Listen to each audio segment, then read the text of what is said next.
আজকে ভোররাত ১টার দিকে আমরা সোনাপুর থেকে একটু দূরে ডাক্তারবাড়ি এলাকায় বিশেষ অভিযান পরিচালনা করে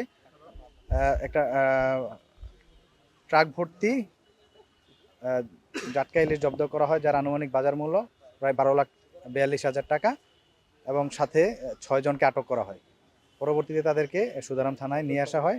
এবং এসিল্যান্ড সদরের উপস্থিতিতে মোবাইল কোর্ট পরিচালনা করে তাদেরকে দণ্ড প্রদান করা হয়। আজকে আমাদের নোয়াখালী সদরের সার্কেল এসপি মহোদয় একটি অভিযান পরিচালনা করে গোপন সংবাদের ভিত্তিতে। তিনি সেখানে অনেকগুলো মানে আইন অনুযায়ী নিষিদ্ধ 23 সেন্টিমিটারের নিচে জাটকা ইলিশ তিনি সেখানে ধরেন এবং সাথে সাথে আমাকে ফোন দেন এবং সেখানে ঘটনাস্থলে উপস্থিত হয়ে আমি দেখতে পাই যে ঘটনাটি সত্য এবং ঘটনাটা আসলেই উদ্ঘাটিত হয়েছে এবং সেই ধারাবাহিকতায় সেই 6 জনকে আটক করে আমরা সুধারাম থানায় আমরা নিয়ে আসি এবং তারা প্রত্যেকেই এই ঘটনার সাথে জড়িত সেটা তারা স্বীকার করেছে।